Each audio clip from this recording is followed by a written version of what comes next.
நீங்க ஒரு மெட்டர்னிட்டி வார்டில் அட்மிட் ஆகியிருக்கீங்க. ஒரு 30 மினிட்ஸ்க்கு முன்னாடி தான் உங்களுக்கு ஒரு பியூட்டிஃபுல்லான ஒரு பேபி பாய், ஆண் குழந்தை பிறந்திருக்கு. அப்போ உங்களுக்கு மட்டும் ஒரு சவுண்டு கேட்குது.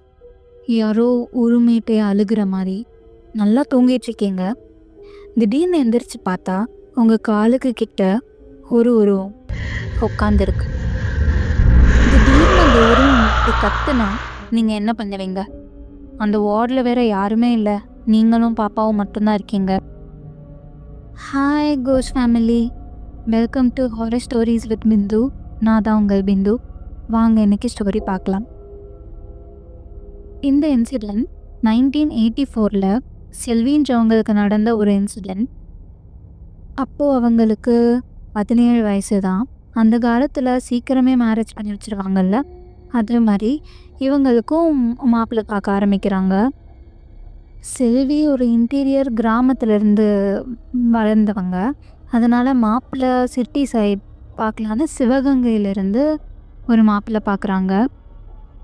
மாப்பிள்ளை பேர் காளி. செல்வியை பொண்ணு பார்த்துட்டு போன அன்னைக்கே செல்விக்கு கல் தடுக்கி தலையில் சரியான அடி விழுகுது. இதே மாதிரி அவங்களுக்கு கல்யாணம் வரைக்கும் கோஸ்ட்டு கண்ணில் பார்க்கல, எந்த உருவமும் பார்க்கல. ஆனால் நிறையா நெகட்டிவ் இன்சிடென்ட்ஸ் நடக்குது. ஒரு நாள் செல்வி காலையிலேயே வாசல் தொழிச்சு கோலம் போட்டுட்டு இருந்திருக்காங்க.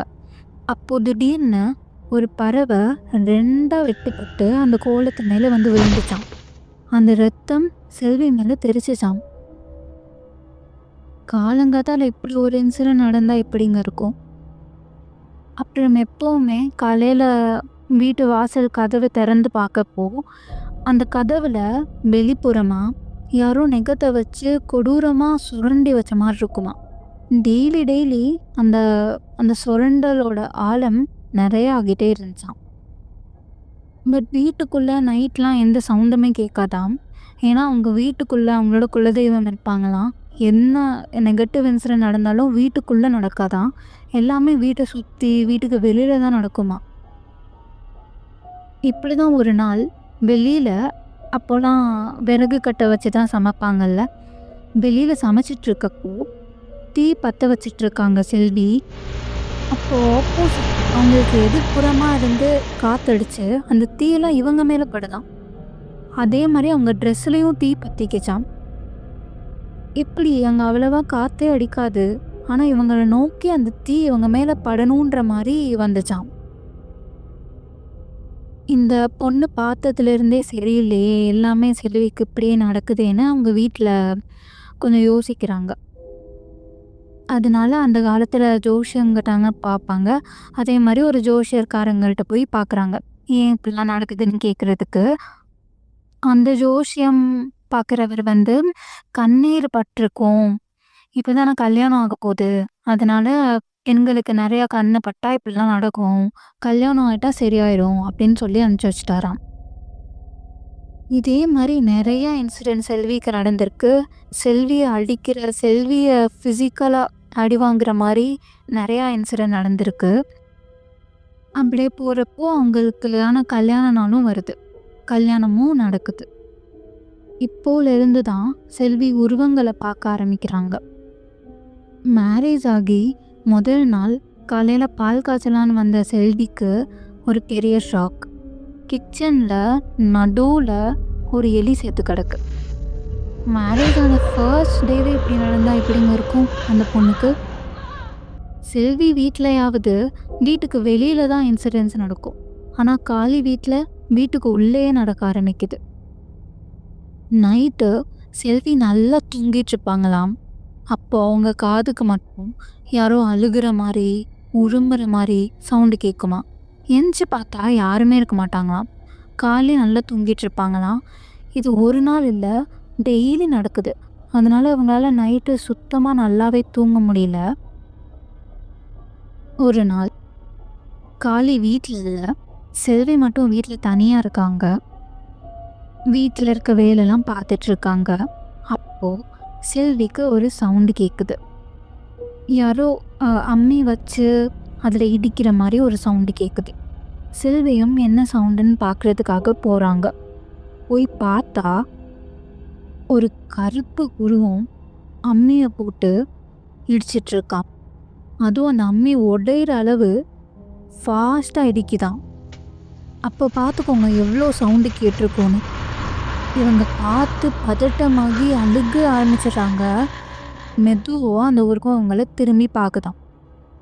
ஃபர்ஸ்ட் டைம் இப்படி ஒரு உருவத்தை பார்த்தோன்னே செல்வி மயக்கம் போட்டு கீழே விழுந்திருக்காங்க. காலி வீட்டுக்கு வர சாயங்காலம் ஆகிருதாம். வந்து பார்த்தா செல்வி இப்படி மயக்கம் போட்டு விழுந்திருக்காங்க. உடனே செல்வியை தூக்கிட்டு ஹாஸ்பிட்டல் போகிறாங்க. என்ன தண்ணி தொளிச்சுமே செல்வி எந்திரிக்கலை. அதனால ஹாஸ்பிட்டல் கூட்டு போகிறாங்க.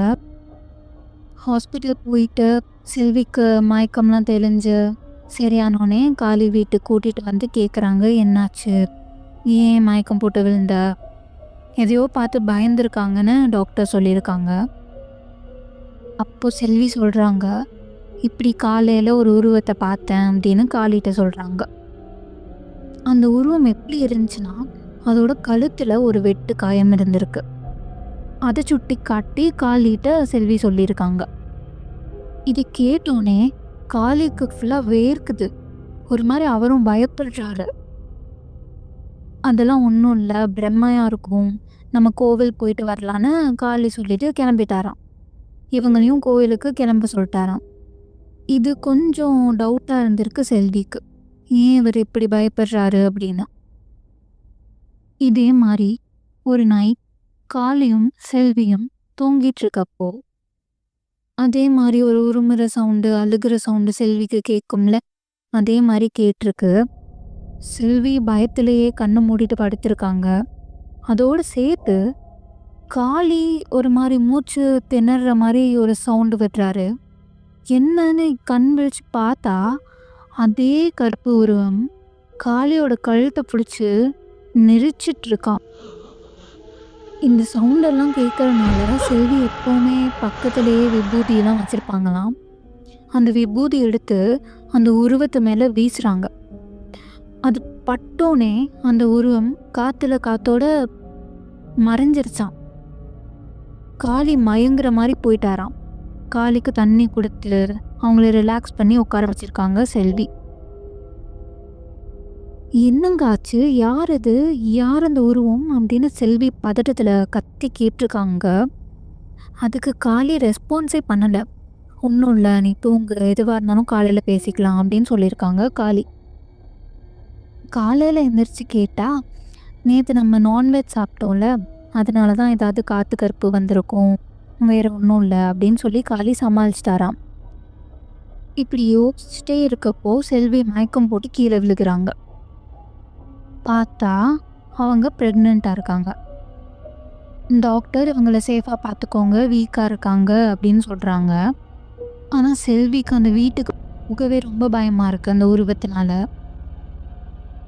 ஒரு நாள் செல்வி வீடு பெருக்கிட்டு இருந்திருக்காங்க. அப்போது அதே உருவம் இவங்களுக்கு டைரெக்டாக பார்க்கல, ஆனால் சைடை பார்த்தா தெரியுது அதே உருவம்தான். என்னது இவங்களுக்கு பார்த்துட்டே நின்றுருக்கு. இவங்களும் மெதுவாக நடந்து போகிறாங்க. அதுக்கிட்ட இருந்து விலகி டக்குன்னு அவங்கள தள்ளி விட்டுருக்கு. நல்ல வேளை பேபிக்கு எதுவும் ஆகலை. ஆனால் செல்வியோட தலையில் சரியான அடி.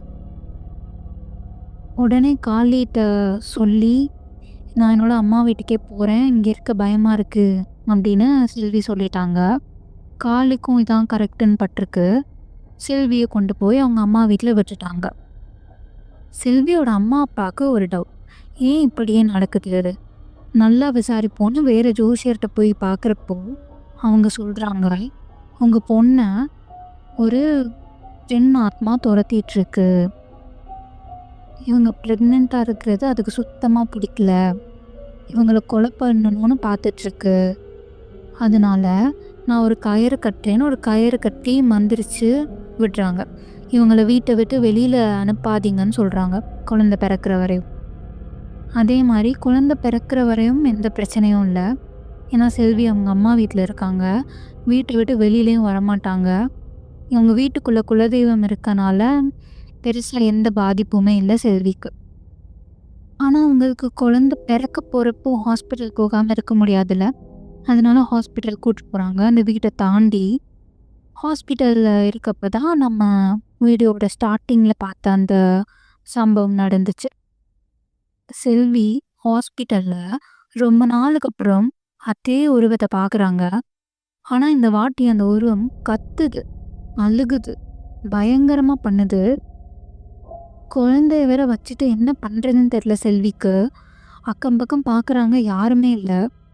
அங்கே இருந்த ஒரு எக்யூப்மெண்ட்டை, ஏதோ ஒரு கிளாஸ் மாதிரி எக்யூப்மெண்ட்டை தள்ளி விடுறாங்க பயத்தில். நர்ஸ் ஓடி வராங்க. அந்த உருவம் மறைஞ்சிருச்சு. நல்ல வேலை. செல்விக்கு தான் ஏற்கனவே காளி மேலே ஒரு டவுட் இருக்கே, ஏன் அவர் ஒரு மாதிரி பயந்தார் அன்னைக்கு அந்த உருவத்தை பார்த்துன்னு. அதனால காளி வராங்க குழந்தைய பார்க்க.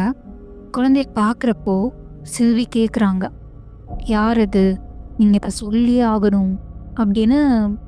ரொம்ப பயந்து போயிடலாமல் ரொம்ப தைரியமாக கோவத்தோடு கேட்குறாங்க செல்வி.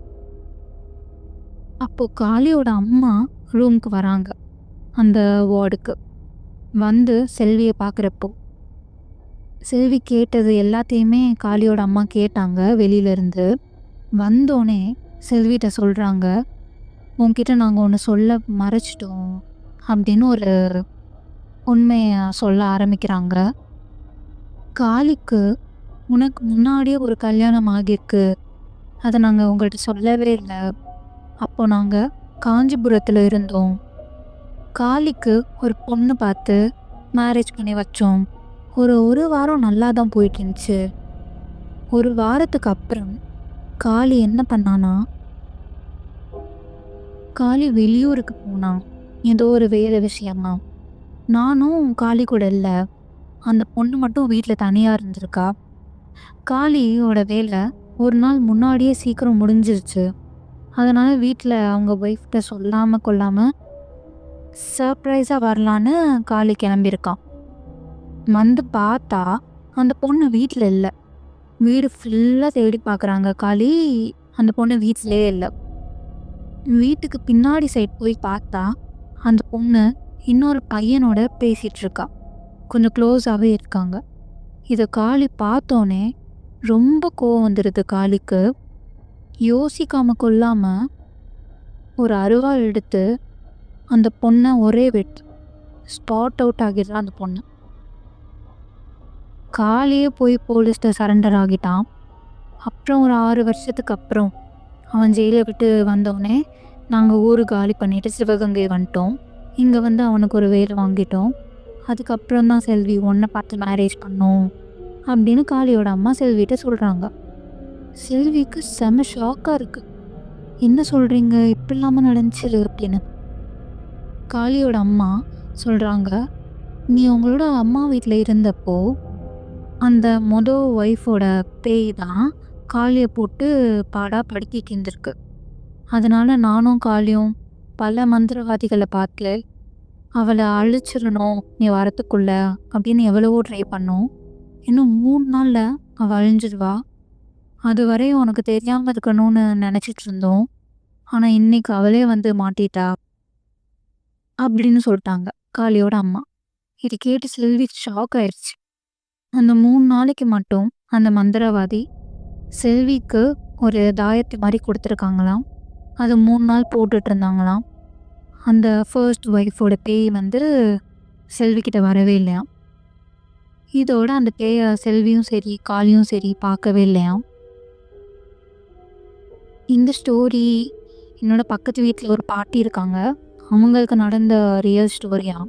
அதுக்கப்புறமும் அவங்களுக்கு நிறையா ஹாண்டட் எக்ஸ்பீரியன்ஸ் நடந்திருக்கு, சொல்கிறேன்னு சொல்லியிருக்காங்க. நம்ம அப்கமிங் ஸ்டோரிஸில் பார்ப்போம். இதுதான் அவங்களுக்கு நடந்த ஃபர்ஸ்ட் இன்சிடெண்ட்டாக. இன்றைக்கி ஸ்டோரி அவ்வளோதான் கோஸ் ஃபேமிலி. இந்த மாதிரி ஸ்டோரிஸ் நம்ம சேனலில் வந்துகிட்டே தான் இருக்கும்.